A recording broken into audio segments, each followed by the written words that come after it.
siang pemirsa, saat ini Anda akan segera menyaksikan siaran langsung dari ruang Media Center DPR RI Senayan, Jakarta.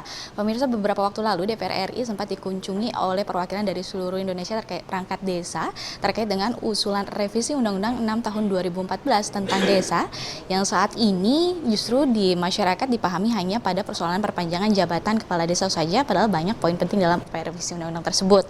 Nah, beberapa poin tersebut ya terkait dengan kejelasan status perangkat desa, jaminan kesejahteraan masyarakat, maksud kami kesejahteraan pemerintah desa, hingga kenaikan alokasi dana desa. Lantas bagaimana perkembangan terkait revisi Undang-Undang Desa ini? Maka akan dibahas lebih dalam forum dialektika demokrasi dengan tema menimbang urgensi revisi Undang-Undang Desa, dan tentunya dihadiri dengan beberapa narasumber, yaitu Wakil Ketua Komisi 2 DPR RI Yanwar Prihatin dari fraksi PKB, lalu anggota Komisi 5 DPR RI Sadar Restuati dari fraksi PDIP, dan dilanjut dari Direktur Jenderal Bina Pemerintahan Desa Kemendagri Eko Prasetyanto, dan juga Ketua Umum Persatuan Perangkat Desa Indonesia PPDI Moh Tahril, dan Direktur Eksekutif Komite Pemantauan Pelaksanaan Otonomi Daerah yaitu Arman Suparman, dan juga di sini dimoderatori oleh anggota KWP John Andi. Saya Anggun Oktarini mengucapkan selamat menyaksikan. Baik, Assalamualaikum warahmatullahi wabarakatuh. Salam sejahtera buat kita semua, teman-teman, rekan-rekan wartawan yang hadir pada ruang press room, ruang diskusi pada hari ini. Kali ini kita akan mengangkat sebuah diskusi dengan tema yang cukup aktual, dengan tema menimbang Undang-Undang Desa. Acara ini kerjasama antara Koordinatoriat Wartawan Parlemen dengan Biro Pemberitaan DPR, dan acara ini live, tayang langsung dari TV Parlemen. Nah, untuk itu kita tepuk tangan dulu kepada narasumber yang telah hadir di depan ini. Tentu saya akan memperkenalkan satu-satu narasumber yang ada di depan ini, terutama tentu tuan rumah ya. Saya kira kita kenal semua, Pak Yanwar Prihatin, Wakil Ketua Komisi 2 dari fraksi PKB. Ini adalah narasumber utama kita hari ini. Tepuk tangan kembali. Lalu di sampingnya dari Komisi 5 ada Ibu Sadar Restuati dari fraksi PDIP, lalu beliau di Komisi 5 tentu akan mengawasi bagaimana jalannya undang-undang. Saya kira saya di sebelah kiri saya, ini juga di bagian pemerintahan. Nah, tentu ini kita sangat penting sekali hari ini menjadi narasumber kita. Beliau adalah Direktur Jenderal Bina Pemerintahan Desa Kemendagri, Pak Eko Prasetyanto Purnomo Putra. Tepuk tangan dulu. Selanjutnya di paling kiri ada Ketua Umum Persatuan Perangkat Desa Indonesia atau disingkat PPDI, yaitu Bapak Muhammad Tahril. Oke, boleh tepuk tangan lagi teman-teman semuanya. Ya, saya kira isu ini cukup aktual karena pertengahan Januari lalu kita melihat dan menyaksikan langsung, dan tentu teman-teman juga ikut meliput bagaimana sebuah perkembangan dinamika politik tanah air ketika ribuan kepala desa datang ke Jakarta menyampaikan aspirasinya secara langsung. Walaupun dalam bentuk kunjungan-kunjungan DPR ke daerah, mereka juga telah menyampaikan aspirasi ini. Tentu tidak lain tidak bukan kita menyangkut masalah Undang-Undang Desa, terutama yakninya Undang-Undang Nomor 6 2014, dan isu hangatnya sebenarnya adalah permintaan perpanjangan masa jabatan dari 6 sampai 9 tahun, tapi tentu isu-isu ini akan berkembang di baliknya. Nah, saya kira sebagai wartawan kita tentu melihat ada apa isu di balik ini, karena tidak biasanya kepala daerah terdepan atau kita mengatakan yang di desa menyampaikan tuntutan-tuntutan semacam ini. Apalagi tuntutan ini juga sebenarnya masih bisa dikait-kaitkan dengan pelaksanaan pemilu 2024. Dan undang-undang ini juga belum sampai 10 tahun, tapi karena setelah diprotes, di demo, lalu ada wacana dari Komisi 2 dan anggota-anggota DPR untuk menindaklanjuti usulan atau tindak lanjut dari aksi demo ini. Baik, di depan kita telah ada 4 narasumber. Tentu kita akan mencoba memulai diskusi ini dengan yang mungkin sohibul bait barangkali saya katakan ya, Pak Yanwar Prihatin dari Komisi 2. Ya, tentu ini sangat berkaitan dengan bagaimana persoalan legislasi kita. dan nanti mungkin akan dilanjutkan Ibu Sedar di sebelahnya, kemudian untuk selanjutnya dua narasumbernya. Dan kita jangan lupa diskusi ini nanti akan ada juga ruang tanya jawab. Jadi teman-teman diminta untuk nanti bertanya, kita batasi pertanyaannya untuk singkat, padat, dan nanti langsung ke narasumber. Saya kira tanpa memperpanjang waktu, kita langsung saja Pak Yanuar untuk menyampaikan paparannya, ada apa dengan ini dan mungkin apa yang harus dilakukan di DPR selanjutnya. Terima kasih Pak, silakan Pak. Terima kasih. Bismillahirrahmanirrahim. Assalamualaikum warahmatullahi wabarakatuh. Waalaikumsalam. Selamat siang, salam sejahtera, salam sehat, salam sukses untuk kita semua. Senang sekali Bapak Ibu dan hadirin sekalian, wabil khusus tentu teman-teman pers, teman-teman jurnalis yang secara rutin selalu menggelar diskusi-diskusi semacam ini luar biasa. Sehingga paling tidak untuk beberapa orang jadi ada panggung gitu. Jadi ngetop ya. Ini hari ini memang topiknya luar biasa. Saya kira narasumber yang ada di depan kita ini juga tergolong yang sangat kompeten. Ada Pak Eko, ini Dirjen Bina Pemdes di Kemendagri, luar biasa bisa hadir. Ibu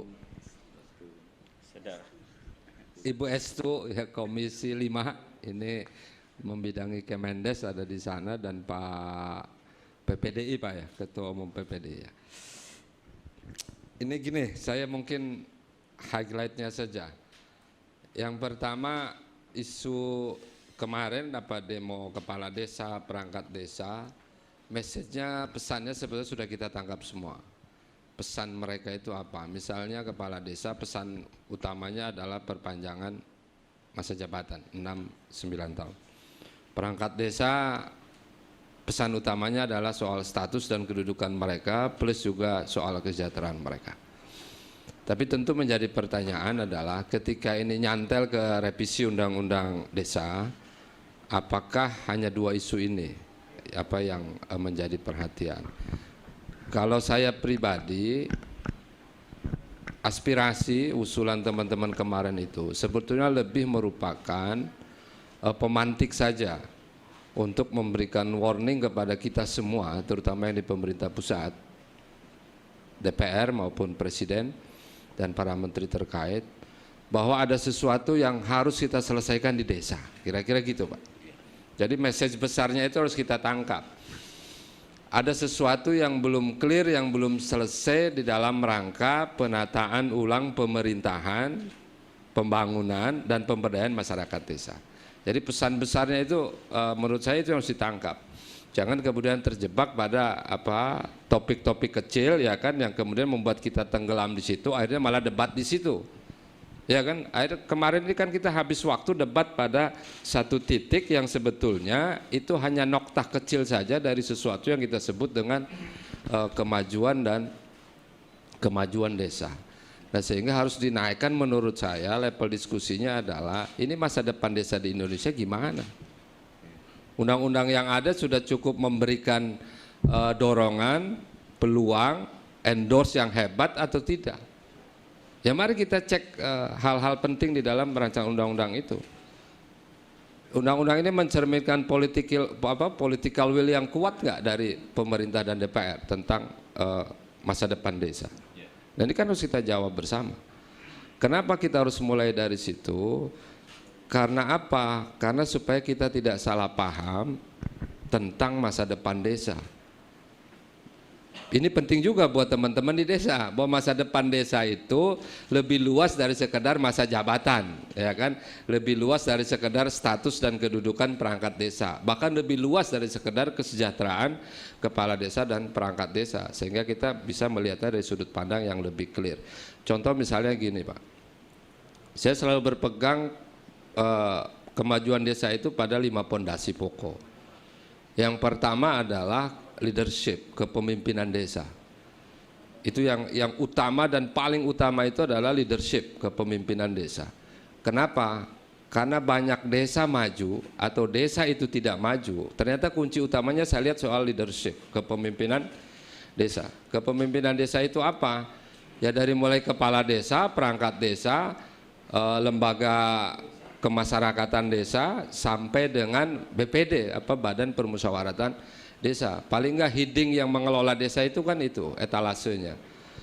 Nah, sehingga muncul pertanyaan, kalau kepemimpinannya lemah, maka sumber daya sehebat apapun di desa itu tidak akan menjadi up untuk kesejahteraan masyarakat. Nah, tinggal pertanyaan saja, ini berapa banyak kita peduli terhadap kepemimpinan desa gitu, meningkatkan upgrade tentang kualitas kepemimpinan desa.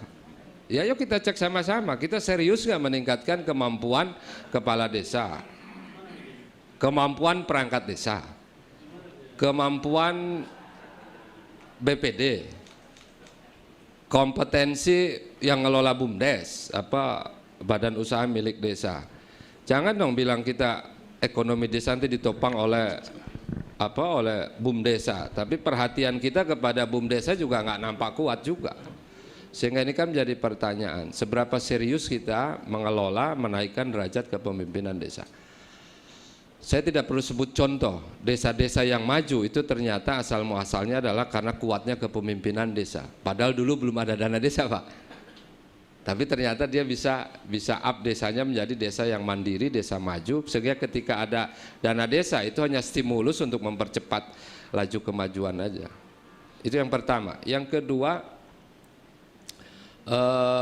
resource lokal. Resource lokal itu ada sumber daya lokal yang tersedia di desa itu. Nah, kalau ngomong ini kan berarti dari A sampai Z, karena pasti tidak sama, tidak seragam, tidak mungkin sama. Yang di tengah kota, yang di pinggir kota, dengan yang di balik gunung, di balik sungai itu mesti beda.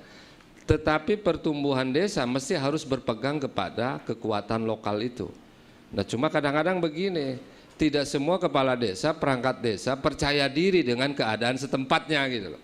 Sehingga kadang-kadang, terang aja desa sebelah maju karena dia punya air terjun bagus. Terang aja desa sebelah maju karena ada dekat kota. Terang aja desa sebelah maju, kenapa? Karena sudah punya pasar desa yang hebat. Jadi dia melihat kemajuan desa lebih kepada apa yang sudah dicapai desa-desa sebelahnya.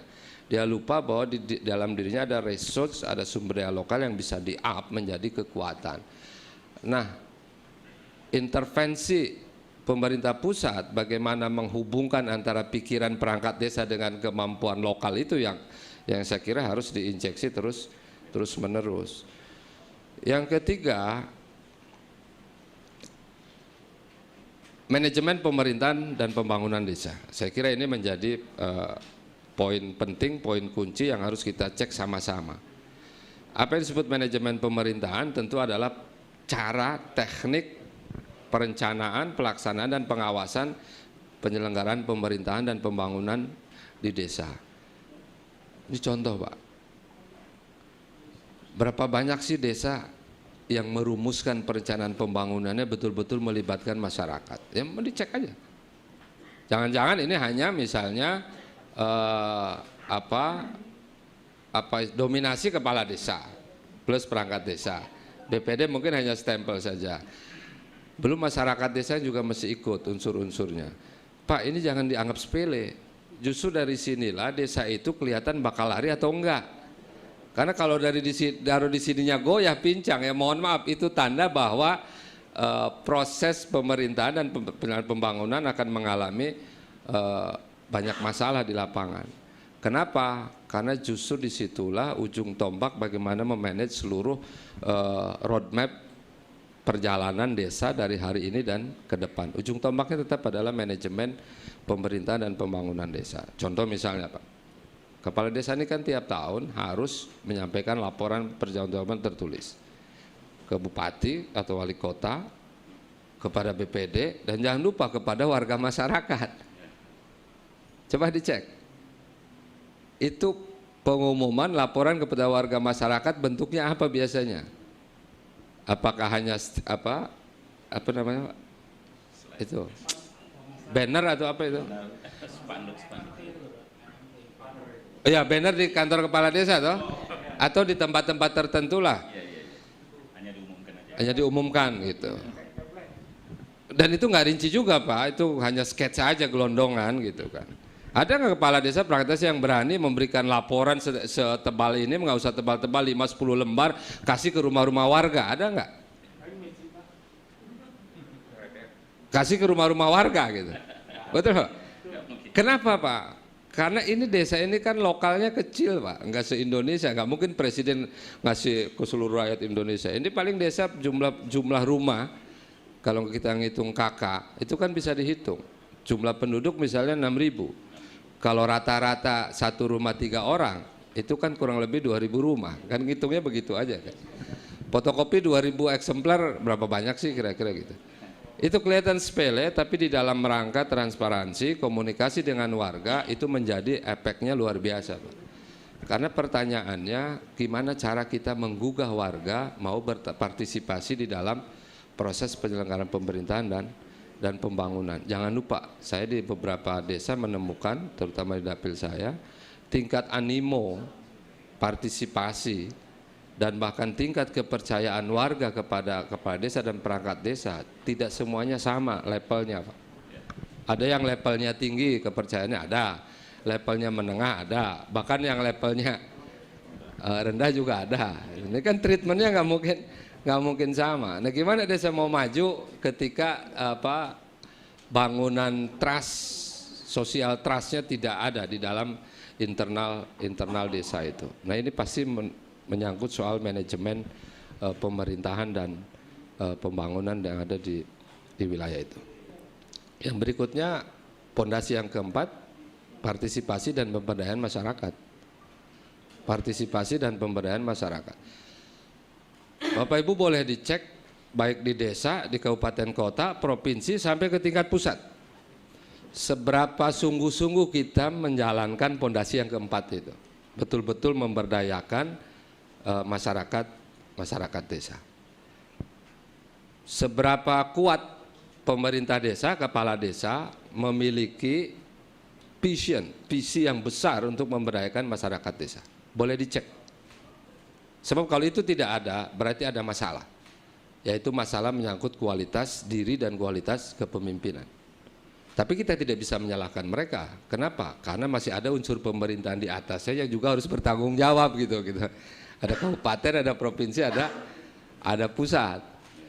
Cek di pemerintah kabupaten, ada nggak sih anggaran untuk meningkatkan istilahnya empowering terhadap kekuatan lokal yang bisa berpartisipasi dalam dunia bisnis, ekonomi atau wirausaha setempat. Silakan dicek. Di provinsi ada nggak? Atau dicek sampai ke pusat. Nah, ini ada Pak Dirjen ya.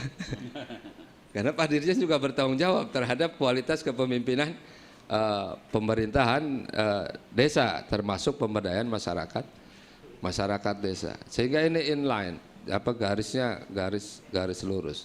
Tapi izin Pak, saya menangkap kesan bahwa soal ini belum menjadi prioritas. Baik di pemerintah desanya sendiri, pemerintah kabupaten kota, pemerintah provinsi, bahkan sampai kepada pemerintah pusat. Ya kalau mau dicek gampang. Misalnya anggaran di Kemendes Pak. Kemendes per tahun dapat anggaran berapa sih Pak? Nggak nyampe 3 triliun per tahun. 3 triliun bisa apa Pak untuk ngurusin 70.000 desa yang ada di Indonesia. Sementara di undang-undang disebutkan untuk membangun BUMDesa misalnya, pemerintah mesti ikut bertanggung jawab lah, bahasa saya kurang lebih begitu, meningkatkan itu. Loh, tapi kalau anggarannya terbatas ya mau ngapain ya, nggak bisa ngapa-ngapain. 3 triliun bagi 70.000 desa Pak, paling kebagian cuma 30 jutaan satu desa itu kan, kalau dibagi gitu kan. Dan 30 desa, 30 juta bisa apa? Terus yang kedua, pemerintahan desa, Bina Pemdes. Ini juga menunjukkan bahwa kepedulian terhadap desa perlu juga didorong oleh Kemendag. Nah yang terakhir Bapak Ibu, soal keuangan desa. Dan yang terakhir yang saya sampaikan, pondasi penting adalah soal keuangan desa. Saya harus katakan, mindset cara pandang pemerintahan desa hari ini terhadap keuangan desa masih lebih banyak bergantung pada subsidi atau bantuan dari pemerintahan di tingkat atasnya. Pemerintah pusat, provinsi atau kabupaten, kota. Boleh saja Pak, karena memang pemerintah punya kewajiban untuk mensupport dana-dana ke desa. Tapi jika ini menjadi mainstream dalam cara pandang membangun desa, ini juga nggak pas juga.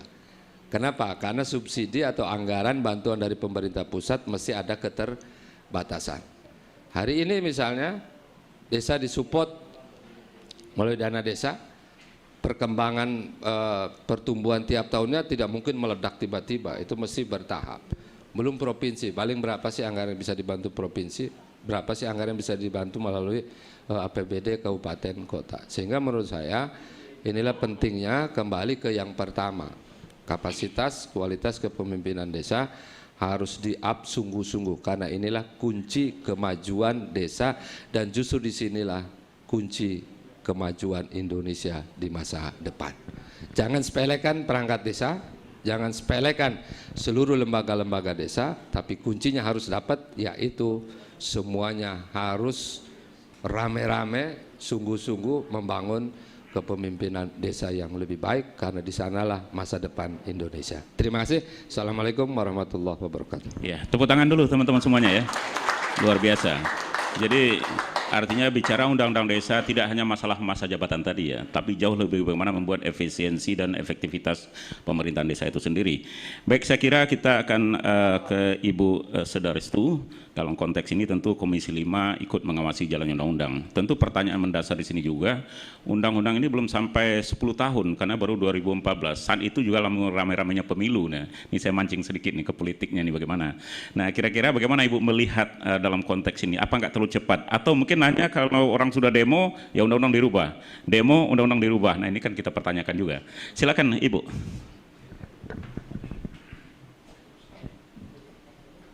Terima kasih Pak Moderator.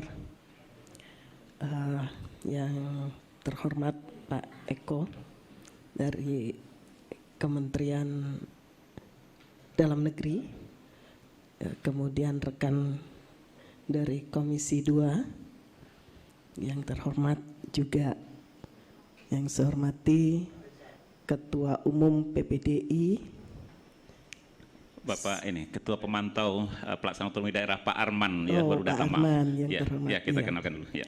Juga tentunya seluruh peserta diskusi yang sudah hadir pada siang hari ini. Kalau saya kebetulan ada di Komisi 5 yang tentunya tugasnya mengawasi dari sisi pembangunan infrastruktur. Kalau melihat Undang-Undang Nomor 6 Tahun 2014, Undang-Undang Desa, sebenarnya undang-undang ini masih sangat relevan untuk bisa dilaksanakan. Akan tetapi masing-masing harusnya bisa memposisikan secara tepat, di mana undang-undang desa ini dibentuk untuk memberikan otoritas kepada desa dalam melaksanakan pembangunan maupun menata masyarakatnya dan melihatnya tentu agar dari sisi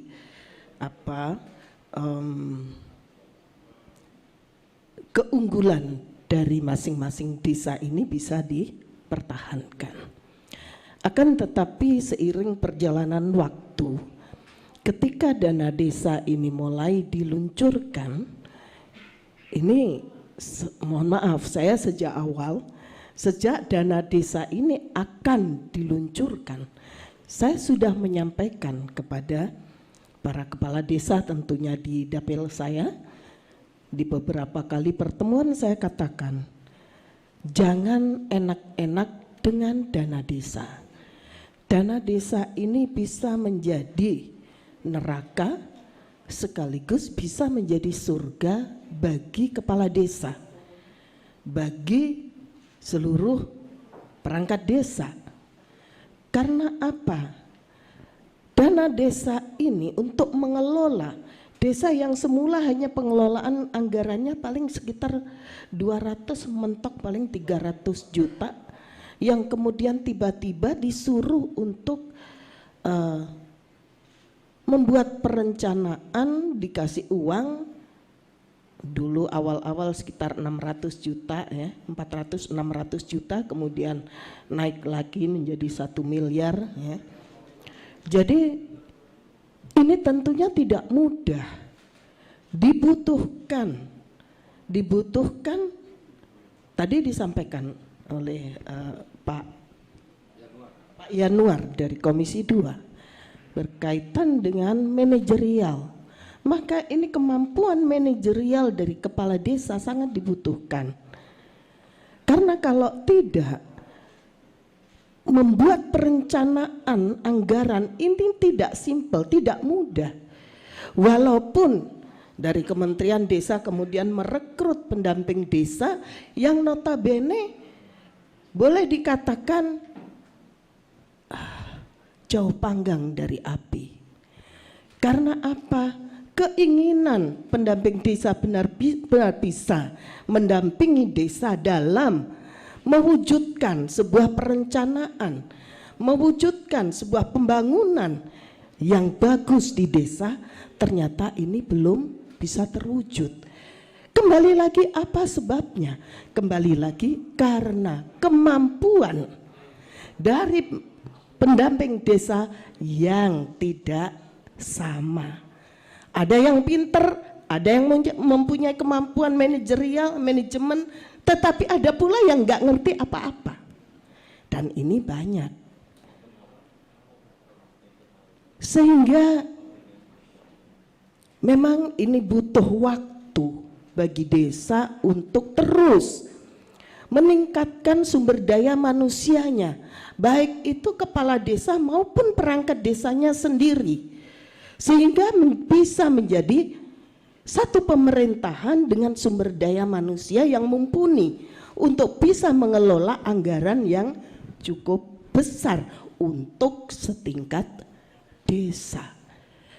Karena saat ini Pak Yanuar ya, hari ini desa tidak hanya mengelola anggaran dana desa ataupun anggaran dana alokasi desa dari pemerintah daerah. Juga ada program-program dari kementerian yang langsung diberikan kepada desa. Sehingga rata-rata desa bisa mengelola hingga 2 miliar rupiah per tahun. Per tahun. Bahkan bisa lebih. Ya. Tentunya saya kira ini juga yang sedikit mungkin menggelitik bagi teman-teman. Kalau dibilang wah desa dengan anggaran sebegitu, tentunya siapa, pasti banyak orang yang ingin menjadi kepala desa. Iya toh? Apalagi dengan jabatan sekarang 6 tahun bisa 3 kali 18 tahun. Ya kan? Nah, ini sebenarnya yang menjadi salah satu persoalan. Padahal ketika kita lakukan pengawasan betul, dana desa yang peruntukan awalnya adalah untuk membangun infrastruktur dasar desa, ternyata pada kenyataannya ya banyak yang tidak dilakukan untuk membangun infrastruktur dasar. Karena di undang-undang itu jelas, poin pertama adalah membangun infrastruktur dasar. Kemudian kedua baru bisa dialokasikan untuk meningkatkan sumber daya manusia, meningkatkan perekonomian desa, BUMDes dan lain-lain. Kenapa tadi di awal saya katakan peran masing-masing ini harus jelas? Karena di Undang-Undang Desa juga disebutkan bahwa peran dari Kementerian Desa adalah melakukan pengawasan, melakukan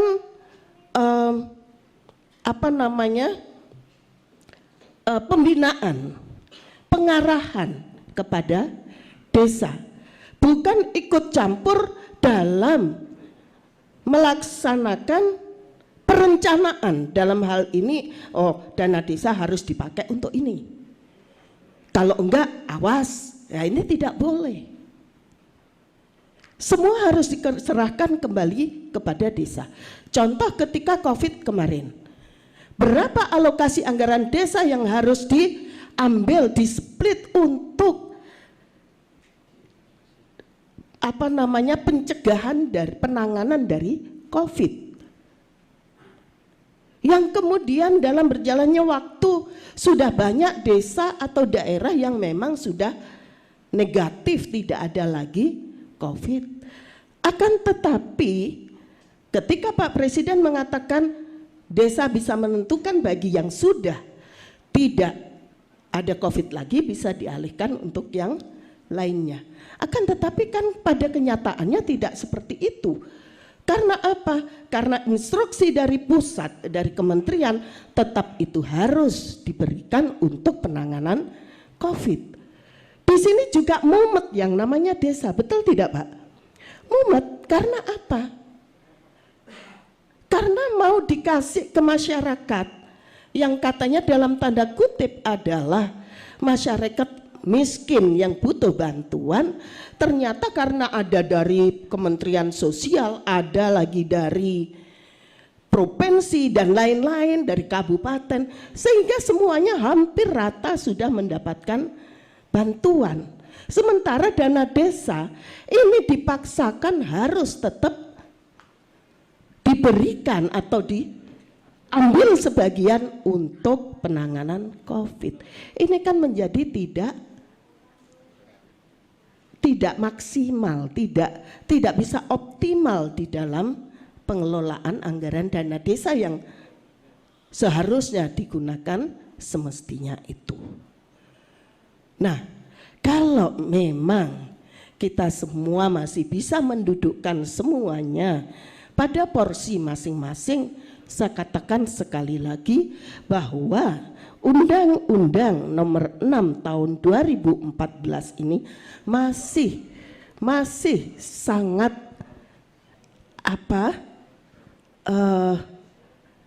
masih sangat bisa untuk digunakan karena semuanya sudah diatur di situ, sudah diatur.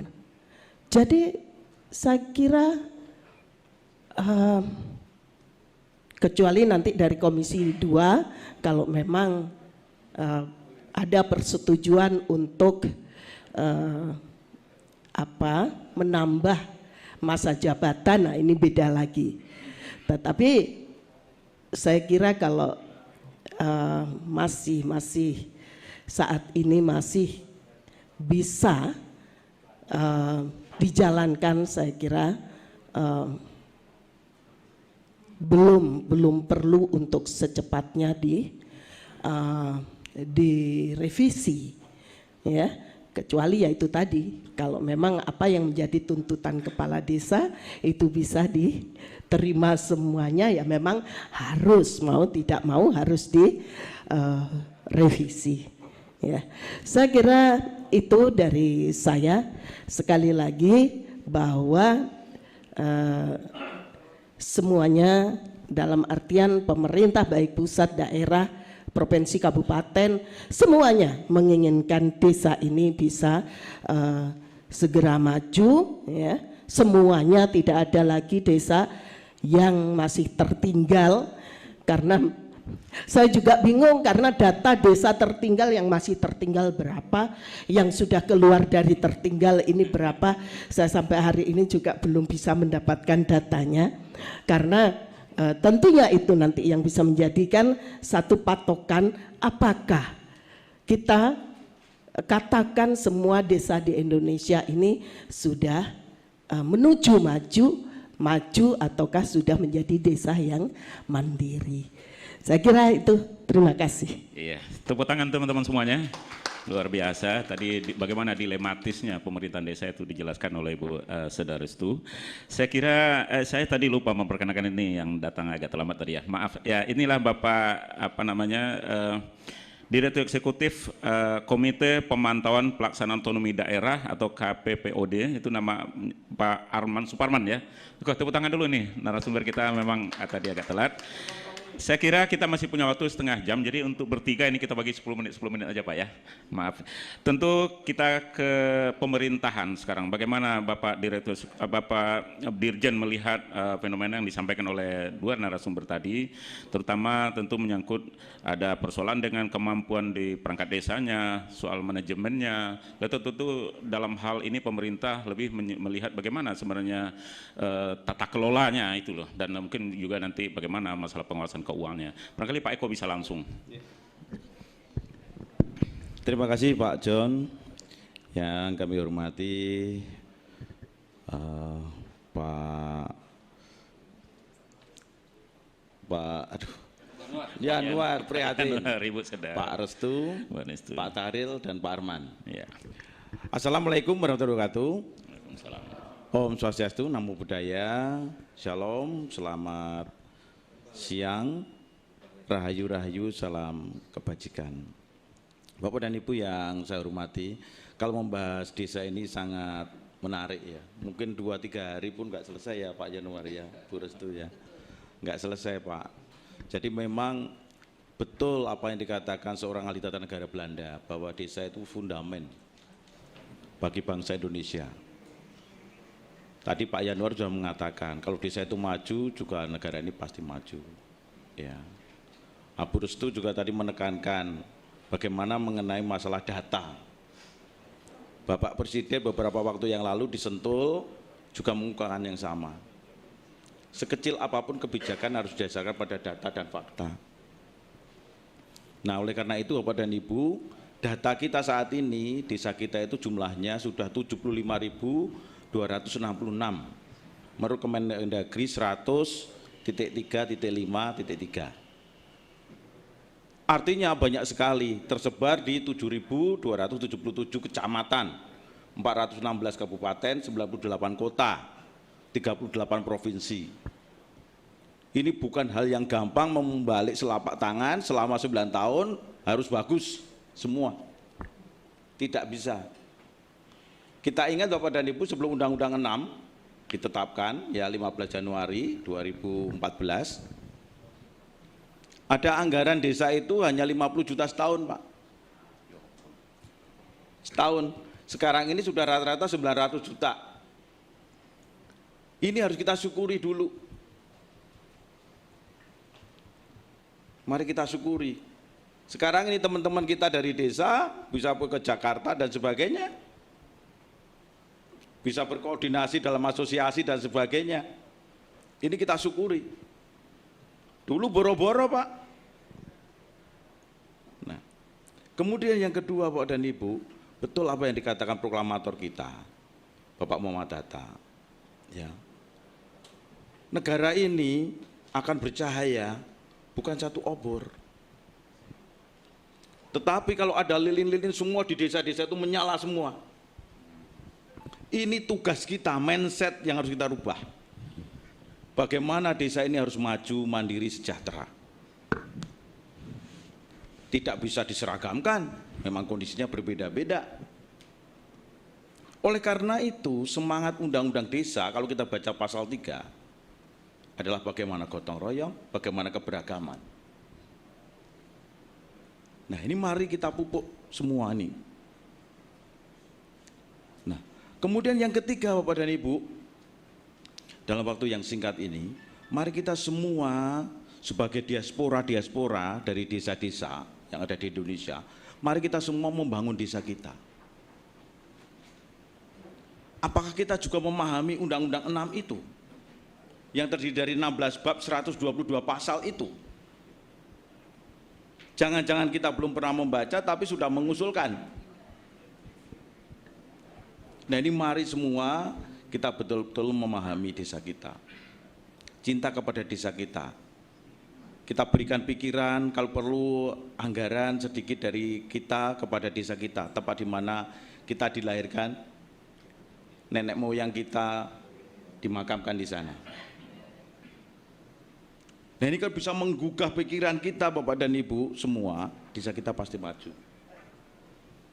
Kita sadari Bapak dan Ibu, dinamika terus terjadi karena ini perkembangan zaman. Siapa yang bisa menghadang perkembangan zaman? Tidak ada.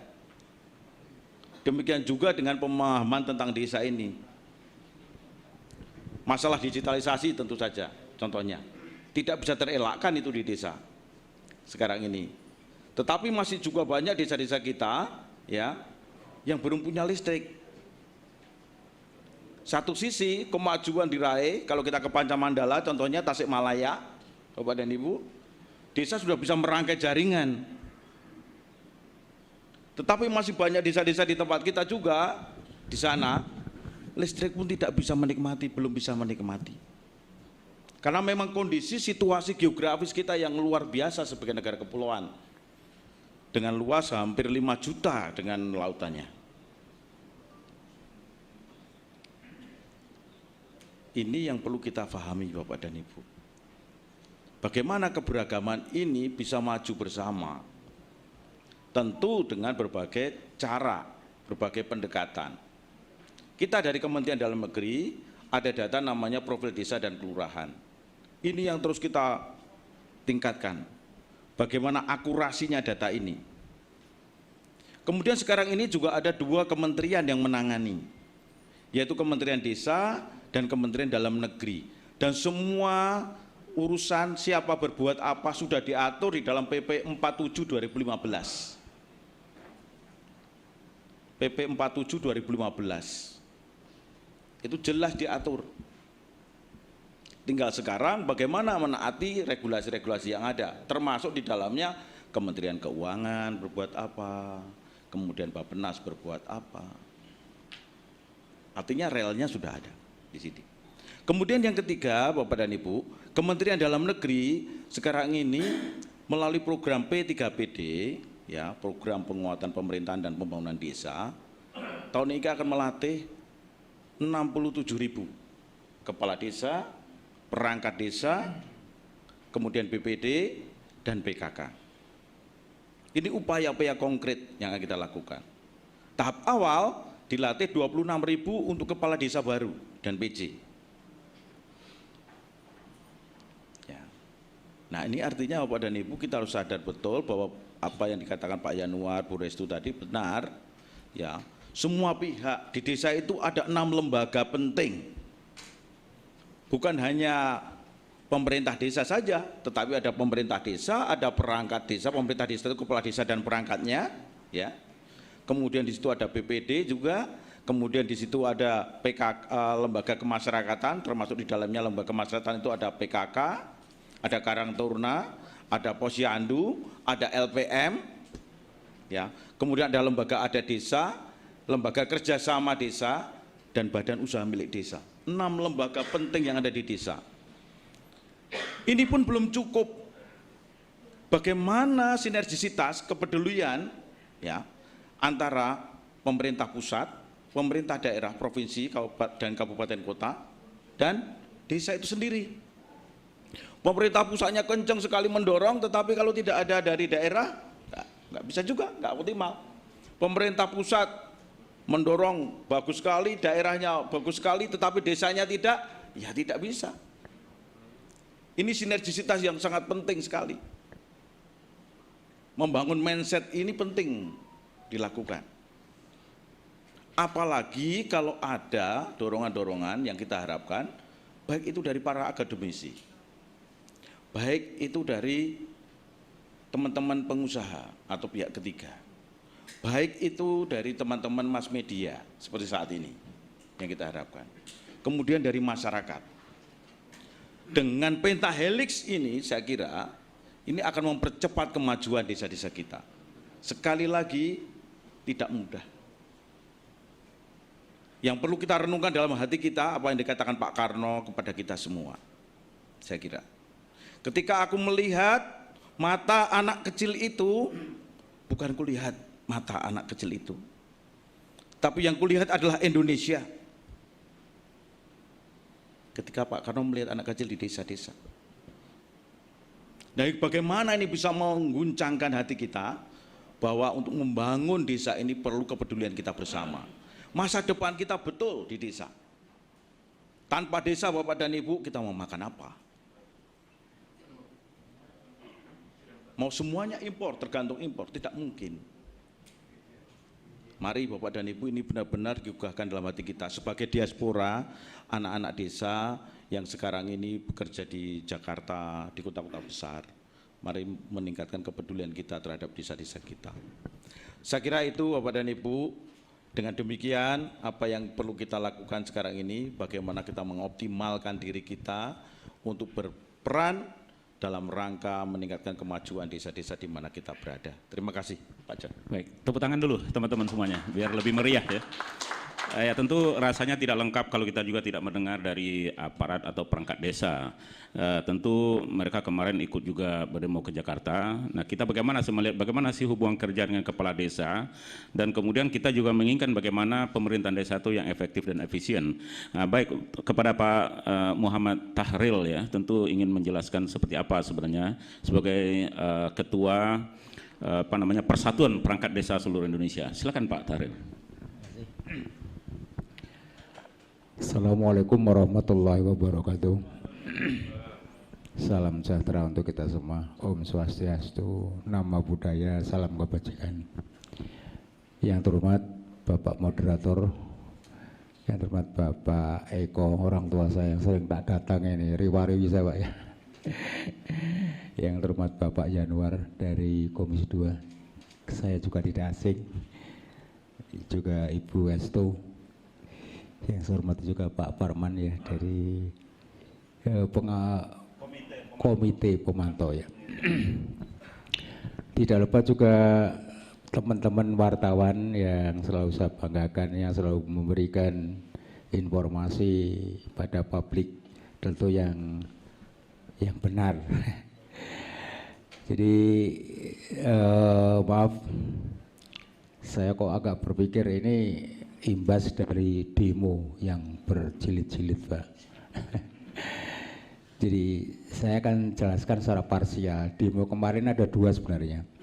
Tanggal 17 Januari 2023 itu khusus kepala desa, dan tanggal 25 Januari khusus kami perangkat desa.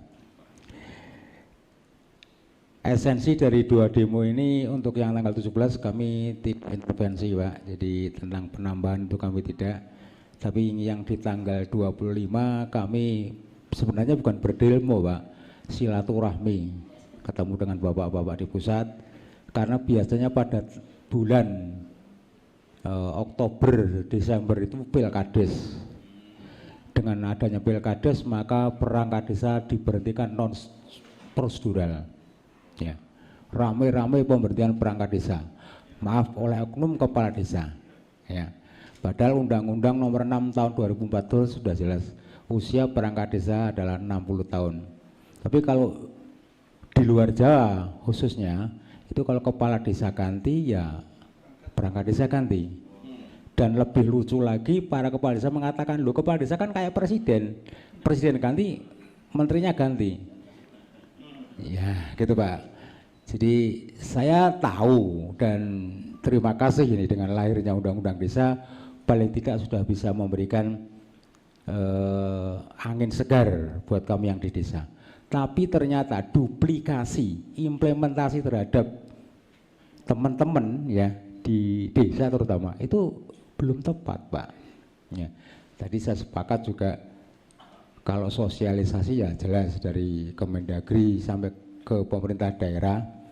Tapi manakala sudah ada di sebuah desa yang jauh dari kabupaten, tidak tersentuh oleh inspektorat, itu ya kayak gitu Pak.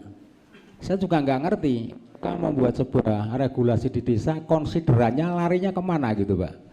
Ya kan konsideran kan berurutan ya, dari Perbu, Perda, kemudian Permen, PP sampai undang-undang. Tapi tiba-tiba gitu aja. Tadi saya sepakat ketemu sama Pak Sekjen, saya masih pada teriak-teriak Pak. Pemerintah desa itu bentuknya surat kayak surat keterangan Pak. Dengan ini tak berhentikan gitu aja. Ya, iya. Jadi tidak ada konsiderannya, dasarnya ini enggak. Itu yang pertama. Ini sekedar laporan juga, ya, nuwun sewu. Yang pertama. Yang kedua, pemberian perangkat desa itu seorang kepala desa menjadi kepala desa baru Pak, itu sudah membuat formulir pengunduran diri. Jadi dipaksa untuk mengundurkan diri. Dengan itu mereka kan aman. Oh berarti mengundurkan diri. Padahal itu. Ya, makanya dengan dasar itu kami kemarin mencoba untuk menemui pengambil kebijakan perwakilan baik dari Komisi 2 gitu Pak Yanwar. Kemarin kami juga ketemu dengan Komisi 2 yang belum lengkap Pak, mohon nanti dilengkapi ya.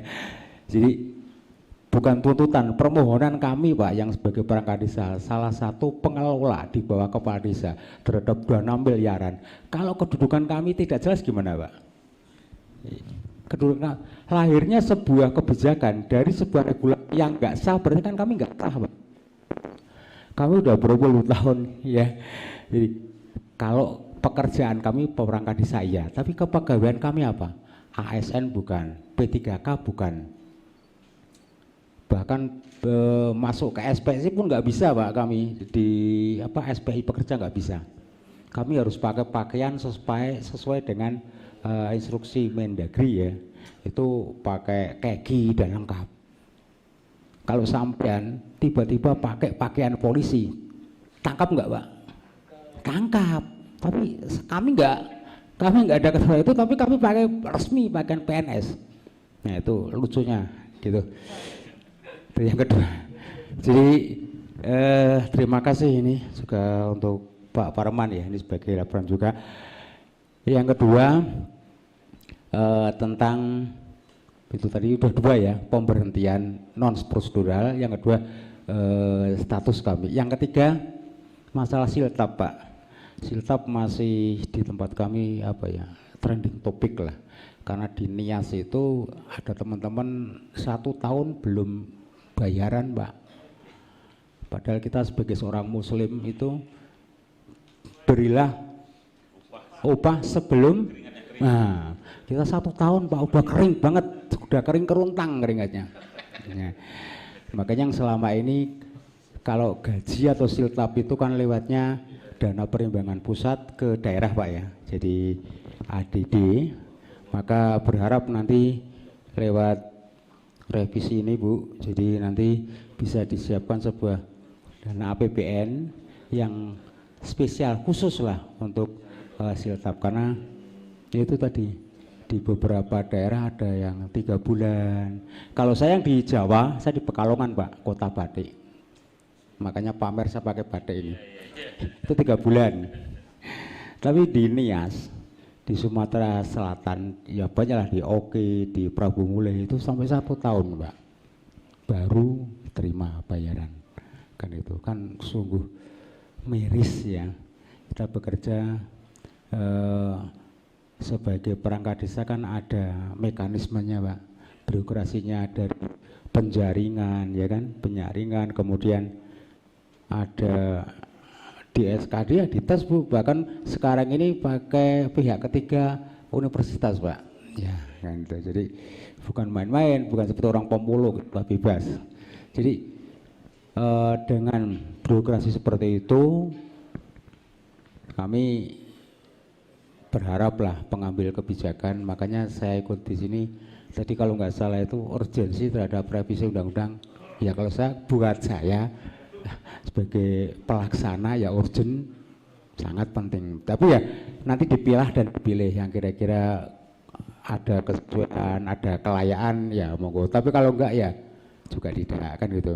Karena terus terang jujur aja, kami perangkat desa itu kan bahasanya anaknya Pak Dirjen ini.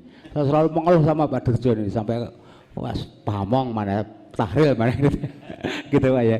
Tapi jangan bosan-bosan lah. Kami mengelola sebuah pemerintahan kecil yang namanya desa. Jadi satu kesatuan adat ya yang di undang-undang itu akan menjadi lebih enak, akan menjadi lebih nyaman apabila kedudukan kami di desa juga diberikan status yang jelas. Dan ini yang terakhir, saya tidak akan ngomong banyak lagi. Saya kok ini ada sebuah lagi trending ini lato-lato ini. Jadi lato-lato ini saya kok lihat kok ini kok kita ada bentur-bentur kan ya. Mainan lato-lato loh, dik dik dik dik dik. Jadi ini mitos apa. Jadi kayaknya muncul lato-lato tiba-tiba desa ramai trending Pak gitu loh. Kepala desa sama perangkat desa dibuat lato-lato. Nah, itu makanya kita hati-hati apalagi menjelang tahun politik 2024. Kenapa Pak? Anak kecil itu loh Pak. Lato-lato. Ya itu. Jadi kami juga sempat kami kok dibenturkan sama bapak saya, kepala desa saya kan itu. Jadi ini tak perlu tarapokan, imbas Silatnas kemarin ini sudah ada 124 perangkat desa diberhentikan ya. Yang ikut Silatnas diberhentikan. Nah itu kan korban lagi. Ya. Kenapa Pak? Diberhentikan kepala desa. Iya, berhentikan kepala desa Pak. Pakai WA aja kali ya. Ya, iya itu.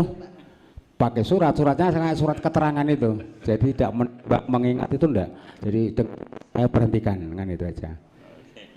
Itu saya kira beberapa hal yang bisa saya sampaikan. Maaf bahasa saya karena saya orang desa, katrok Pak. Jadi tidak seperti menurut saya beliau-beliau ini yang di pusat. Oh, enggak. Saya orang desa hanya bisa mengatakan sesuatu yang objektif apa adanya. Jadi lebih baik seperti itu. Kami jujur permintaan kami pun tidak neko-neko, hanya saya perangkat desa ada di desa mengelola keuangan desa dari pusat. Kedudukan kami biar sah Pak. Ya. Jadi biar itu perangkat desa. Misalnya contohnya ini usulan Pak Dirjen, kita diberikan label APD, aparatur pemerintah desa, ya kan, dengan payung hukum atau regulasi untuk kami, kan gitu. Dan itu akan sangat luar biasa. Saya sepakat kalau pemerintah desa bersatu, desa akan maju dan Indonesia akan jaya. Ya. Jadi sekali lagi, kalau pemerintah desa bersatu, desa akan maju, Indonesia akan jaya. Terima kasih, mohon maaf atas segala kekurangan. Terima kasih atas segala perhatian. Saya wallahul muwaffiq ila aqwamit thoriq. Assalamualaikum warahmatullahi wabarakatuh. Waalaikumsalam warahmatullahi, luar biasa ya. Oke, tepuk tangan boleh nggak apa-apa. Luar biasa ini Pak perangkat desa ya. Wawasannya luar biasa. Dan itu semacam aspirasi tentunya ya.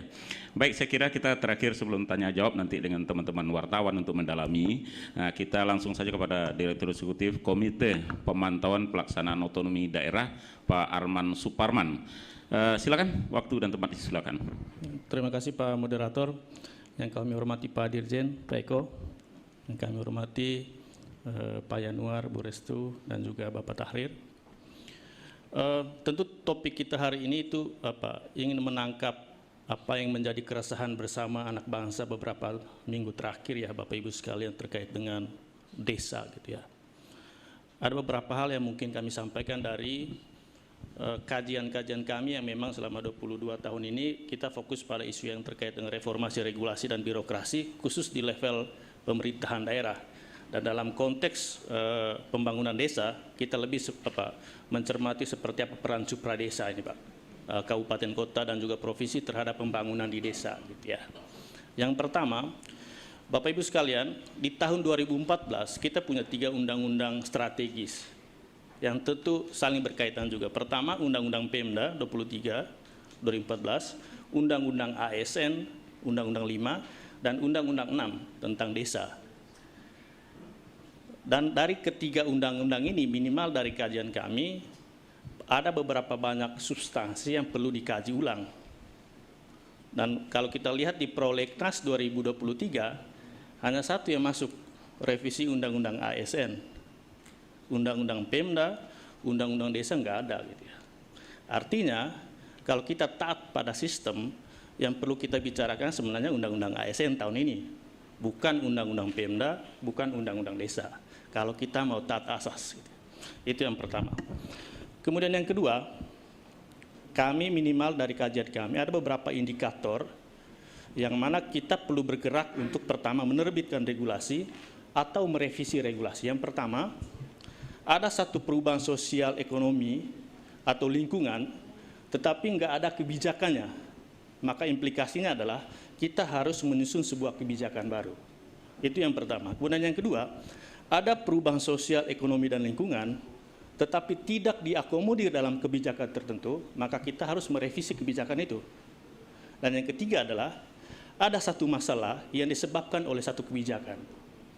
Gitu ya. Pertanyaannya adalah, apakah undang-undang desa saat ini memenuhi kriteria dari ketiga indikator tadi? Gitu ya. Secara sederhana kami katakan, dari beberapa substansi pengaturan di dalam undang-undang desa, dia memenuhi yang kedua, ada perubahan sosial, ekonomi, dan lingkungan yang tidak diakomodir dalam undang-undang desa, dan yang ketiga adalah undang-undang desa itu juga yang menyebabkan masalah, maka harus ada revisi. Tetapi patut diwaspadai Bapak Ibu, 5-6 tahun terakhir banyak masalah yang didesain gitu ya. Itu yang patut diwaspadai gitu ya. Sehingga kita harus revisi atau menerbitkan satu kebijakan baru. Itu refleksi awal dari kami. Kemudian yang ketiga adalah, kalau kita bicara undang-undang desa, kita patut bersyukur ya Bapak Ibu, di tahun 2014 kita punya satu undang-undang yang mana kita menempatkan lagi desa itu sebagai subjek pembangunan, bukan objek. Gitu ya. Dan dalam pengaturan di seluruh pengaturan dalam undang-undang desa itu ada beberapa yang kami lihat patut kita apresiasi. Pertama, pengakuan desa adat atau keragaman desa. Yang kedua adalah terkait dengan tata kelola desa itu. Dan yang ketiga adalah terkait dengan demokratisasi di level desa. Dari ketiga hal ini, ada dua hal yang mungkin kita perlu cermati. Pertama, soal tata kelolanya. Dan yang ketiga adalah soal demokratisasi di level desa. Pertanyaan kita adalah, apakah demokrasi di level desa dan tata kelola itu sudah diakomodir dengan baik dalam undang-undang desa ini? Gitu ya. Maka kita perlu bergeser ke apa urgensinya gitu ya. Yang keempat Bapak Ibu, dari kajian-kajian kami, terutama dalam kajian terkait dengan hubungan pemerintah pusat dan pemerintah daerah, dan berikutnya dengan desa, ada beberapa indikator atau variabel yang mana kita bisa mengukur kinerja desa kita saat ini gitu ya. Yang pertama adalah kebijakan, seluruh kebijakan terkait dengan desa, termasuk undang-undang desa, undang-undang Pemda, Pak Dirjen gitu ya. Kemudian yang kedua adalah kelembagaannya. Itu level yang pertama. Level yang kedua adalah level prakondisi yang menurut kami sangat menentukan seperti apa fleksibilitas pembangunan di desa yang dialami oleh bapak-bapak ini. Pertama adalah terkait hubungan pusat dan daerah. Hubungan ini kita bicara tiga hal, hubungan kewenangan, hubungan pembinaan pengawasan, dan yang ketiga adalah hubungan keuangan. Dan desa dalam ketiga hubungan ini menurut kami dalam tanda kutip belum memenuhi prinsip rekognisi atau kemandirian desa. Gitu ya. Itu kalau kita merefleksi gitu ya. Kalau kita masuk ke level yang lebih substansi gitu. Kemudian terkait dengan yang prakondisi tadi, pertama tadi hubungan pusat dan daerah, dan yang kedua adalah soal regulatory delivery, terutama di sisi komitmen politik semua stakeholders. Mulai dari pemerintah pusat, mulai dari level nasional, mulai dari Kemendagri, Bapak Ibu di Senayan, sampai ke level provinsi, kabupaten, kota, dan di desa. Gitu ya.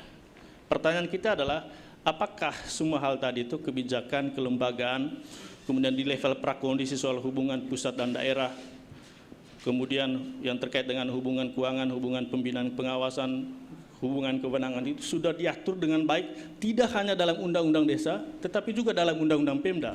Saya yakin Pak Dirjen tidak terlalu leluasa kalau kita bicara desa gitu, karena memang kewenangan atau tupoksi Kemendagri dan juga Pemkap, Pemkot dan Pemprov itu tidak seleluasa karena mereka mendasarkan dirinya pada undang-undang Pemda, Undang-Undang 23 tahun 2014 gitu ya.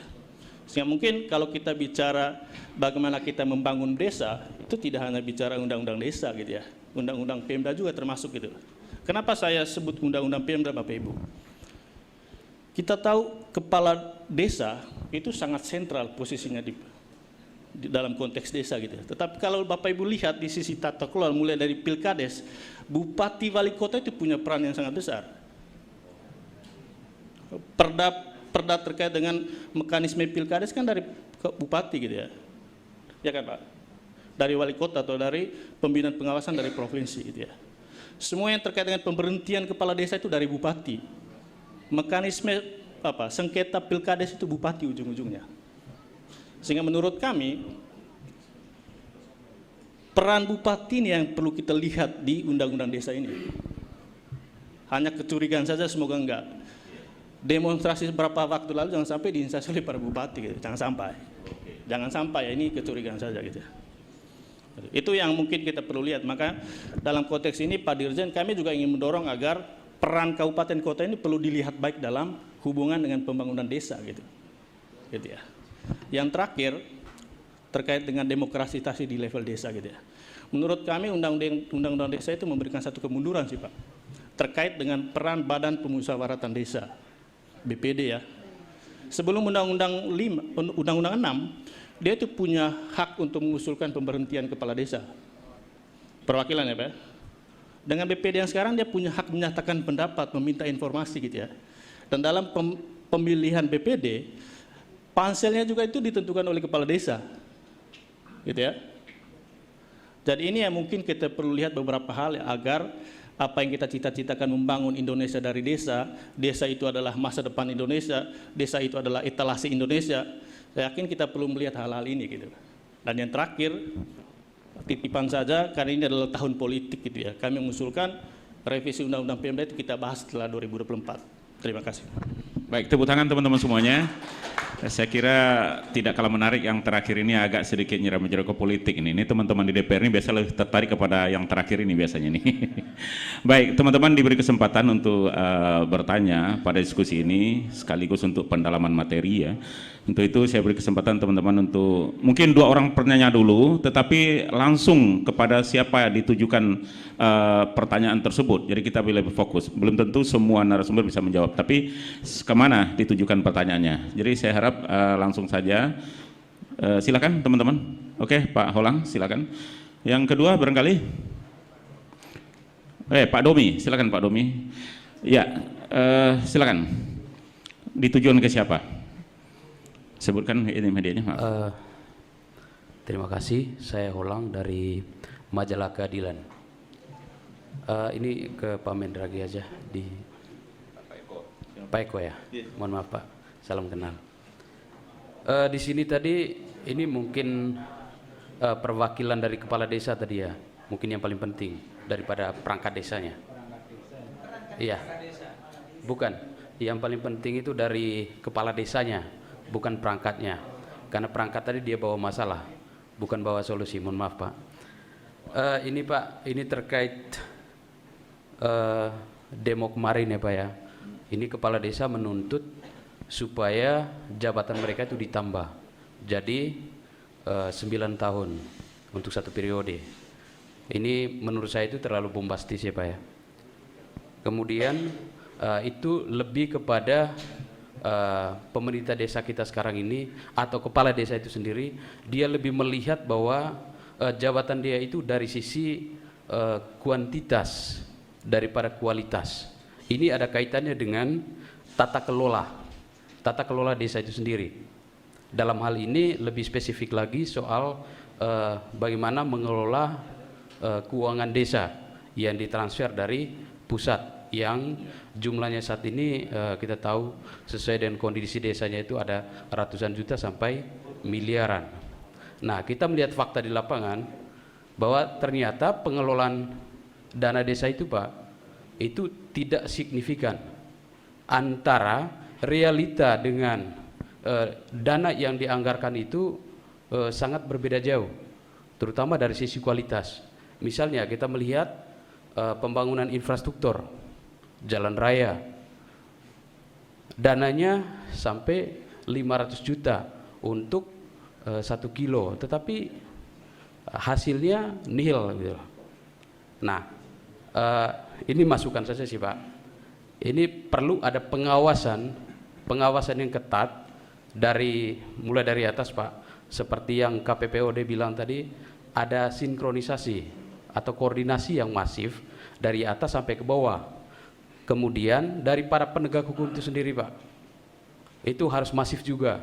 Jangan sampai di sana itu terjadi membangun lumbung korupsi. Seperti kata Gus Dur dulu, daripada kita basmi tikusnya, lebih baik kita bakar lumbungnya. Nah, bagaimana kalau kita bubarkan desanya? Atau mungkin itu terlalu ekstrim. Nah, itu saran dari saya Pak. Ini soal tata kelola pembangunan desa itu sendiri.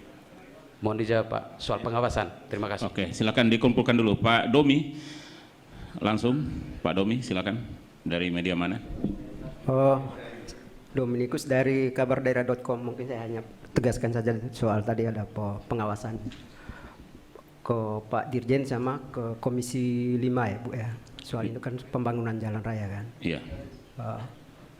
Sejauh mana pengawasan Kementerian Dalam Negeri dengan Komisi 5 dalam kaitan dengan ini kan anggaran dari Kementerian Dalam Negeri, lalu yang Komisi 5 itu kan soal pembangunan jalan raya. Pengawasan soal pembangunan jalan raya di desa-desa. Karena kan salah satu contoh di kampung saya di Maumere Flores itu. Tahun 1982 saya keluar dari kampung sampai dengan hari ini jalannya masih begitu-begitu saja. Bahkan udah jadi kali kecil Pak, Bu. Lalu yang kedua soal pembangunan air bersih. Ini kalau NTT kalau dengar pembangunan air bersih, bendungan udah datang tetapi air semakin jauh. Oh, bukan so dekat ya? Ya, bukan dekat tapi airnya menjauh. Dia bukan dari mendekat. Ini November yang lalu pembangunan bendungan air masih di daerah saya juga. Menghabiskan anggaran 700 juta kalau nggak salah. Begitu mesin dipasang, airnya nggak ngalir-ngalir Bu. Salah merek kali. Ya, ini persoalan. Ini soal jalan raya, ini kan. Aduh, Pak jangan rumit-rumit Pak, nanti susah Jalan jawabnya. rayanya begini Bu, ini jalan. Ini dari 82 sampai sekarang. Sudah jadi sungai kecil. Pak Bupati waktu bulan September dia lewat ke kampung saya, katanya ngobrol-ngobrol di sana. Mungkin dia lebih nyaman kali lewat di jalan itu. Saya kira hanya itu aja. Terima kasih. Iya, sayangnya Pak Domi merantau sih, makanya jadi kepala desa harusnya. Izin, saya baru pulang umroh dari Vatikan, jadi saya harus. Oke, siap. Baik, baru 2 pertanyaan, nanti kita lanjutkan lagi kalau kita masih. Boleh, satu lagi. Oke, Cak Munif, silakan Cak Munif. Langsung ditujukan ke siapa? Terima kasih Pak Eko, Pak Yanuar, dan Bu Restu, Pak Tajril, dan Pak Arman. Saya belajar dari kasus saja. Saya ke dapil walaupun bukan anggota DPR. Iya. Jadi kasusnya pulang ke kampung ada saudara yang jual sawah. Ini 10%-nya harus ke Pak Lurah. Ini apa-apaan? Saya yang menghadap Lurah, Pak Lurahnya ke sini. Setelah adik saya ke Pak Lurah katanya seikhlasnya. Karena itu tidak ada aturannya. Dengan kata lain begini, kenapa ini kalau Lurah bisa terpilih kalau Lurah semacam ini? Karena pakai uang. Nah, ini ada relevansinya dengan demo yang di kelurahan para pelurah yang demo kemarin adalah kan saya baca juga kalau cuma 6 tahun kan tidak balik modal. Ini sepele tapi sangat memprihatinkan. Kalau kepala desa seperti ini 6 tahun tidak balik modal terus di desa kemudian berkuasa dan sewenang-wenang kepada masyarakat, bagaimana desa bisa maju? Itu Pak Yanuar dari Dapil. Jadi pertanyaannya, kalau kepala desa dipilih langsung seperti sekarang, lalu money politik merajalela, apakah ini akan dibiarkan? Apakah mungkin ada peraturan dari Kemendagri kalau terbukti melakukan money politik dibatalkan? Atau dikembalikan kepada seperti dulu? Bisa ditunjuk oleh Kemendagri sesuai dengan kapasitas dan kualitas yang 5 kriteria tadi yang Pak Yanuar sampaikan. Itu sangat ideal. Ini sepele tapi bahaya bagi kalau tadi dikatakan bahwa desa maju Indonesia jaya, wajah desa adalah wajah Indonesia. Hal-hal yang sepele seperti ini dibiarkan akan berbahaya bagi kemajuan demokrasi dan kesejahteraan masyarakat Indonesia. Terima kasih. Oke, terima kasih Pak Munif. Jadi ada 3 penanya tadi, Pak Holang, Pak Domi, dan Pak Munif ya. Jadi secara berurutan saja barangkali dari kiri Pak Eko langsung untuk memberikan jawabannya. Untuk selanjutnya Pak Yanuar dan urutannya nanti kalau kita masih punya waktu. Silakan Pak Eko. Terima kasih Pak John. Mohon izin Pak Ibu semua. Terima kasih. Pertama pertanyaan dari Pak Holang ya. Dari Pak Holang. Jadi sebenarnya begini Pak. Dinamika untuk masa jabatan ini sebenarnya sudah sejak terdiri dulu Pak ya. Kalau kita lihat mulai dari Undang-Undang 579 contohnya, itu 8 tahun Pak ya. Terus kemudian ketika kita melihat di Undang-Undang 22/199 ya, khususnya bab 11, itu kalau kita lihat di situ ada 10 tahun atau 2 kali masa jabatan, 5 tahun begitu. Terus kemudian Undang-Undang 32 2004 ya. 32 2004 juga mengakomodir 6 tahun tapi bisa dipilih lagi sekali lagi gitu ya. Undang-Undang 6 tahun dipilih bisa 3 kali. Artinya udah luar biasa Pak kemajuannya. Kalau kita syukuri ini ya. Nah, sebenarnya maksudnya 6 tahun kali 3 itu apa ya? Kalau bagus sampai bisa 3 kali gitu, bisa 3 kali. Tapi kalau nggak bagus ya sekali aja gitu kan, supaya tidak lama-lama di situ gitu. Maksudnya seperti itu dulu. Terus kemudian kalau pengawasan Pak di desa itu sebenarnya sudah berlapis-lapis pengawasan. Pertama seperti tadi Pak Yanuar katakan, memberikan laporan penyelenggaraan pemerintahan itu kepada kabupaten kota. Terus kemudian memberikan laporan keterangan itu kepada BPD ya, Badan Permusatan Desa. Kemudian memberikan laporan informasi ini kepada masyarakat gitu. Terus kemudian ada Bawasda kabupaten kota ya di sini. Nah, ini sebenarnya kalau kita lihat sebenarnya sudah berlapis-lapis sekali ya. Tetapi kita upayakan terus Pak, upayakan terus. Seperti contohnya kita bekerja sama dengan KPK dan sebagainya, menjadikan desa percontohan KPK. Contohnya desa-desa juara yang kemarin menjadi desa percontohan, contohnya desa Cibiruwetan ya. Terus kemudian ada desa Kutuh di Badung, Bali ya. Terus kemudian ada desa Panggung-Harjo di Yogyakarta. Itu menjadi desa percontohan anti korupsi. Nah, ini upaya-upaya yang dilakukan dalam rangka untuk menekan korupsi. Ya. Terus kemudian tadi kami katakan yang namanya peningkatan kapasitas terus. Ya, karena kepala desa kan setiap 6 tahun sekali ganti. Ya, belum tentu kepilih lagi. Maka peningkatan kapasitas terus kita lakukan. Ya. Terus kemudian jembakan juga untuk Pak Logistus ya mengenai masalah pengawasan, Pak. Ya, memang pengawasan ini betul Pak, ini sudah berlapis-lapis, tetapi ya itu tadi, ini tergantung juga sebenarnya budaya hukum juga. Tidak bisa terlepas Pak.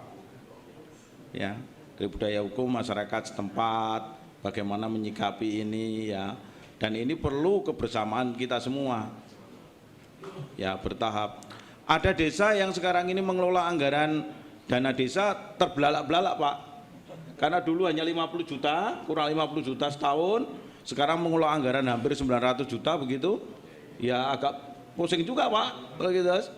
Tapi ada juga desa yang sebelum Undang-Undang 6 sudah mengelola anggaran miliaran Pak. Ya, contohnya Kutai Kartanegara. Sebelum Undang-Undang 6 itu sudah 2 miliar sendiri Pak. Ya, sudah nggak kaget. Bahkan sekarang ini kalau kita ke Kutuh, desa Kutuh itu bisa mengelola anggaran sampai 26 miliar. Artinya ini keberagaman ini luar biasa. Jadi mulai dari PADES jadi ya Pak. PADES-nya. Nah, ini yang kita dorong. Bagaimana meningkatkan PADES. Jadi dari Pantai Pandawa itu bekerja sama Pak. Nah, ini bagaimana ini mengelola potensi tadi. Ini yang perlu kita tingkatkan. Terus kemudian menyangkut masalah apa nih tadi? Dari Pak One ya, dari Pak One ini sebenarnya nih Pilkades ini Pak ya, betul Pilkades ini memang terus meningkat ya Pak ya. Intensitasnya orang pengen jadi kepala desa juga meningkat. Ini sudah kita senang Pak sekarang ini Pak sebenarnya.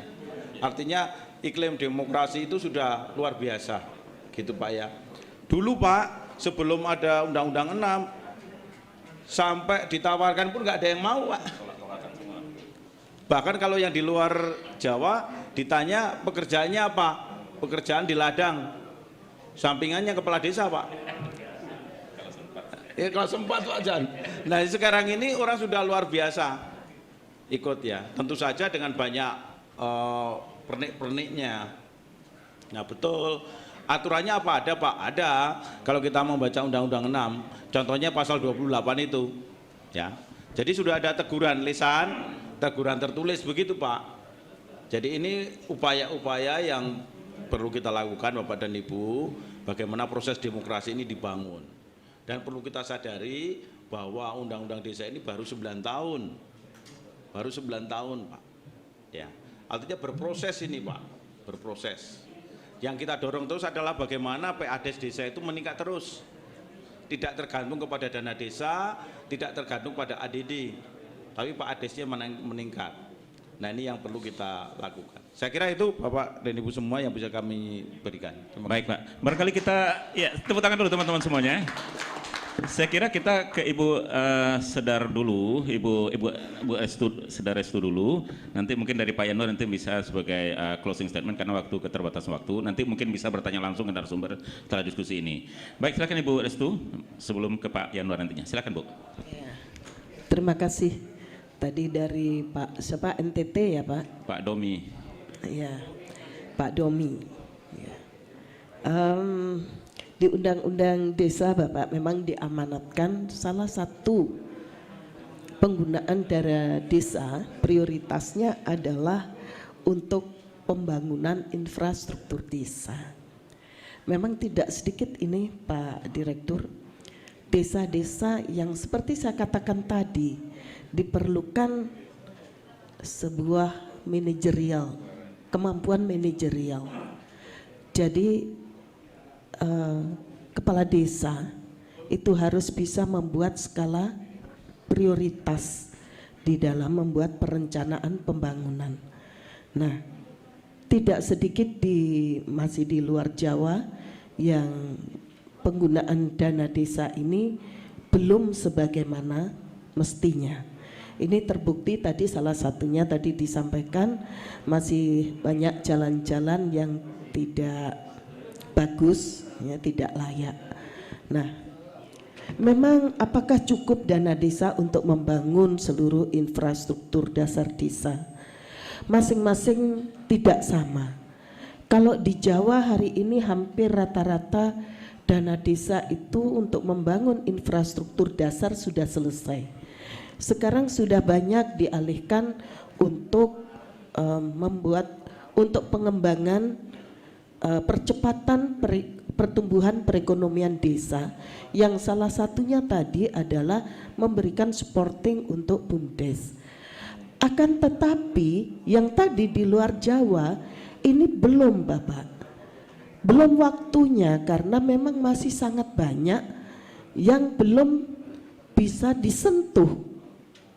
Maka dari itu saya kira harus ada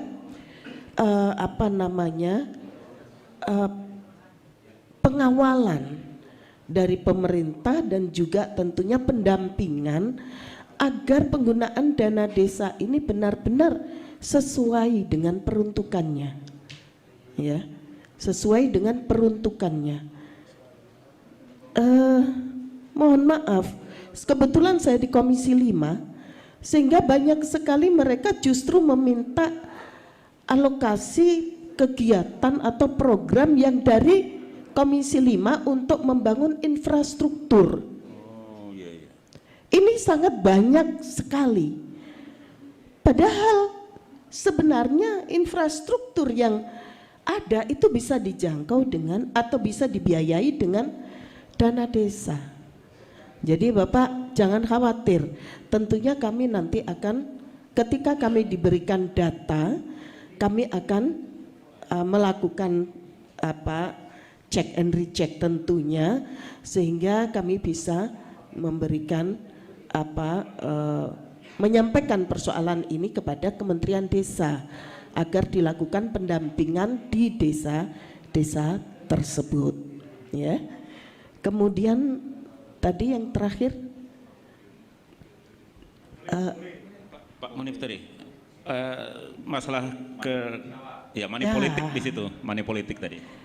Ya itulah saya katakan, sebenarnya semangat untuk ikut dalam pemilihan kepala desa salah satunya saya katakan tadi karena dana desa yang memang cukup besar dan mereka bisa mengelola anggaran yang besar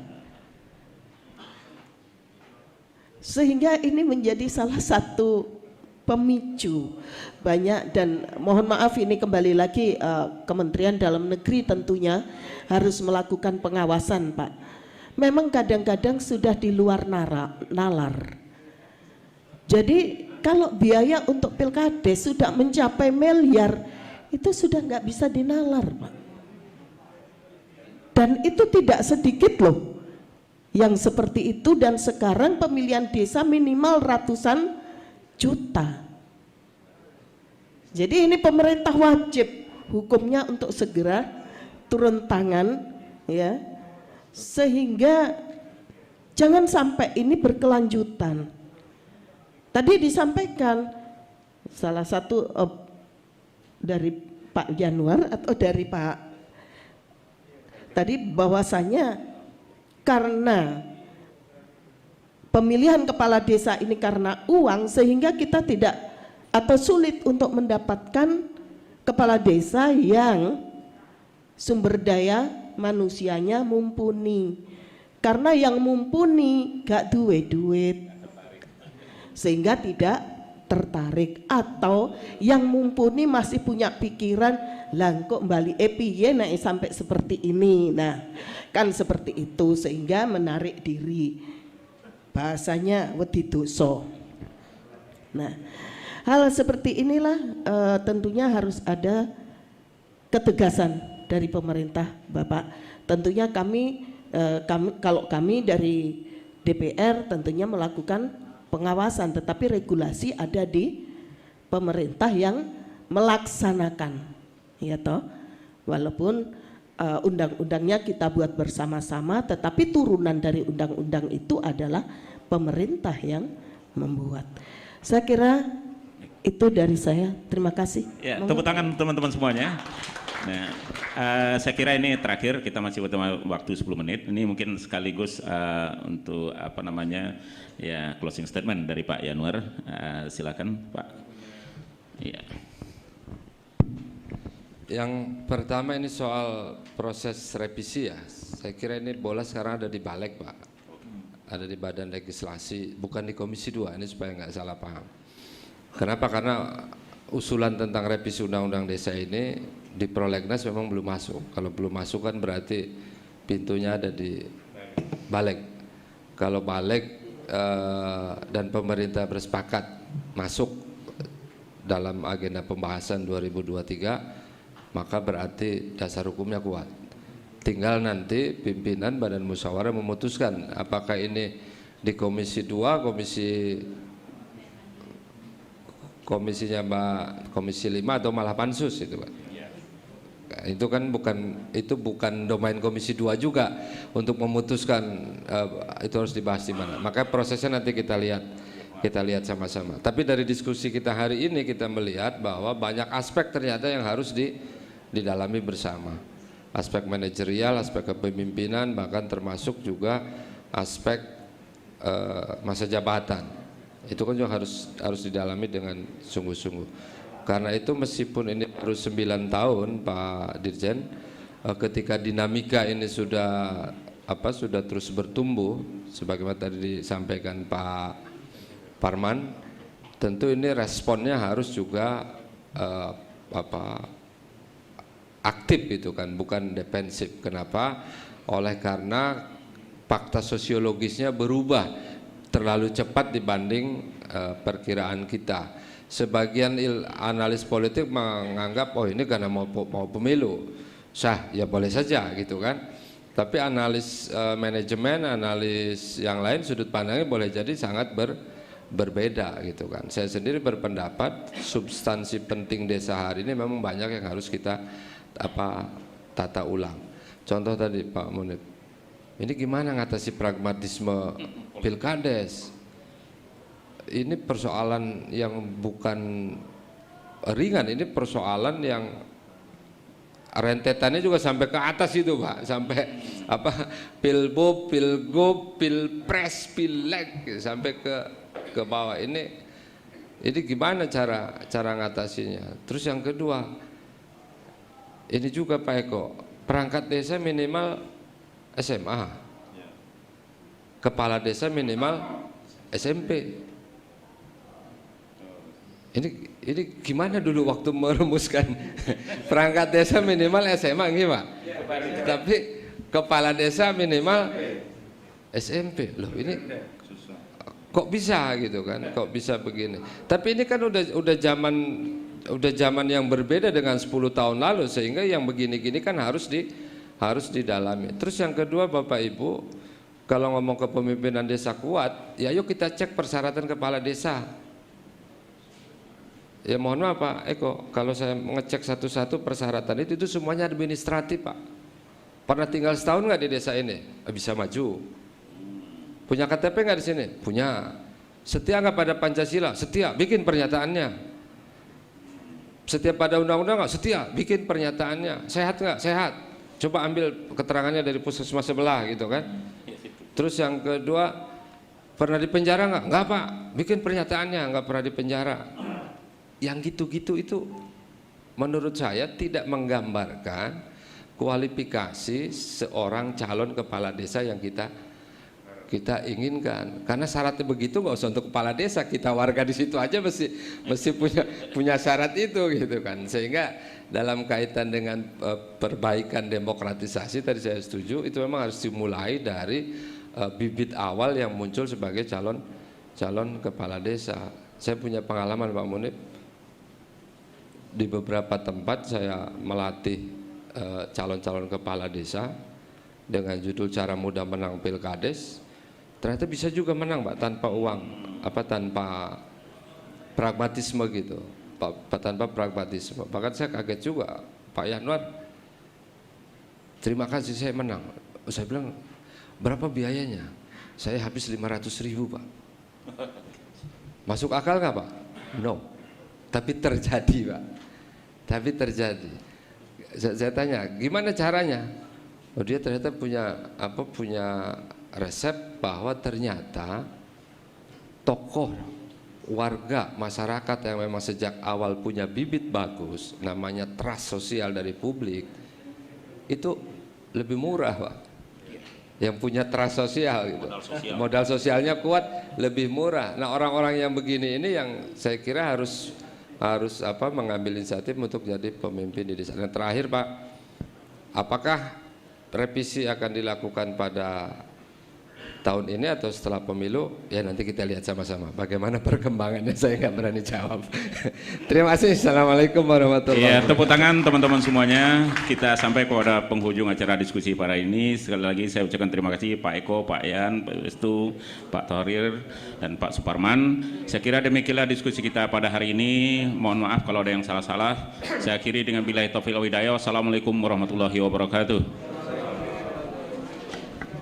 Ya pemirsa, tadi kita baru saja saksikan bersama-sama terkait dengan pembahasan di mana menimbang urgensi revisi Undang-Undang Desa. Dan saat ini saya sudah bersama dengan salah satu anggota Komisi 5 DPR RI, Sada Restu dari fraksi PDI. Halo Ibu, apa kabar? Alhamdulillah kabar baik. Ibu, tadi menarik ya pembahasan terkait dengan Undang-Undang 6 tahun 2014 ini. Nah, ini kan kalau misalnya melihat dari Komisi 5 nih yang terus melihat perkembangan dari perkembangan desa, pembangunan, betul sekali, pembangunan yang ada di desa-desa yang ada di Indonesia. Nah, ini kan juga menjadi salah satu mungkin perhatian dari kinerja mereka ketika Ibu mengawasi ya pembangunan yang ada di desa. Tapi Bu, untuk kelayakan dari perangkat desa sendiri, ketika Ibu mengawasi di lapangan, apakah sudah bisa diberi kepercayaan lebih, artinya untuk memenuhi keinginan mereka? Ini yang sudah seringkali saya omongkan. Saya sampaikan bahwa memang dengan adanya diluncurkannya dana desa ini perlu peningkatan sumber daya manusia desa. Dalam hal ini tentunya yang pertama adalah kepala desa dan perangkatnya, karena mereka lah yang akan mengelola dana desa itu. Nah, kenapa saya katakan seperti itu? Tadi disampaikan oleh Pak Direktur bahwasanya dulu desa mengelola paling anggaran hanya 50 sampai 100 juta. Sekarang miliar. Kalau tidak ada peningkatan sumber daya manusia dalam tataran manajemen, ini tidaklah mudah. Kan sudah ada pendamping desa? Yes, ada pendamping desa. Tetapi apakah pendamping desa memang mempunyai kapasitas seperti yang kita inginkan? Kan ternyata juga tidak. Tidak sedikit pendamping desa yang tidak paham dengan bagaimana penyusunan perencanaan kegiatan atau program di desa. Padahal salah satu tugasnya adalah mendampingi desa di dalam melakukan penyusunan perencanaan program. Nah, sehingga boleh dikatakan dana desa ini juga memiliki akibat yang kurang bagus terhadap kepala desa yang memang tidak mempunyai atau belum mempunyai kemampuan yang saya katakan tadi. Nah, ketika ditanya apakah perlu ditingkatkan? Ya pasti. Apakah perlu undang-undang ini segera direvisi? Dalam tataran apa dulu kita melihatnya? Kalau saya melihat saat ini sebagai anggota Komisi 5 yang saya berkutat pada sisi pembangunannya, tentunya saya katakan ini masih relevan untuk dijalankan.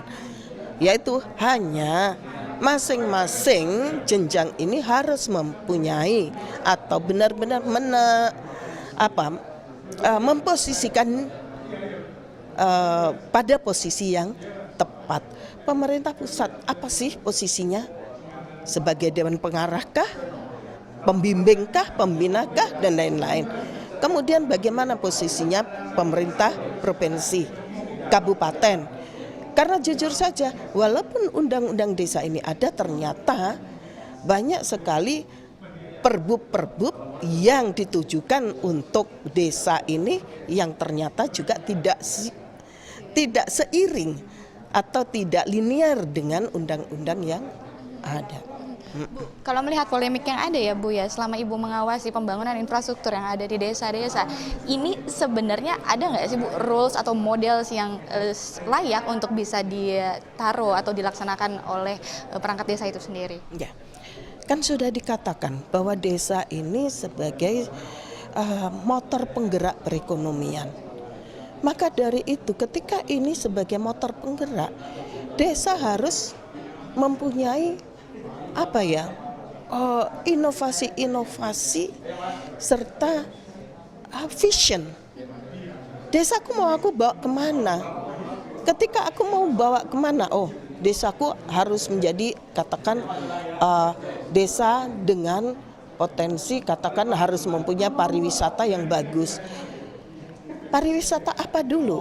Oh, ini potensinya aku punya air terjun yang bagus. Aku punya desa adat yang bagus. Ini bisa. Nah, inilah yang sebenarnya harus dipush oleh masing-masing kepala desa. Yaitu mengoptimalkan sumber daya baik manusia maupun sumber daya alam yang ada di desanya.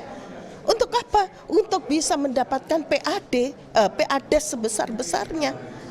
Karena dengan PADES ini desa akan bisa membangun tanpa harus hanya berharap pada turunnya anggaran dari pusat atau daerah. Artinya harus ada kesadaran dulu ya dari masing-masing kepala desa dan akhirnya turun ke perangkatnya dan akhirnya bisalah itu terlaksana program-program yang ada. Baik Ibu Sadarestu, terima kasih atas penjelasannya. Semoga hari-harinya baik.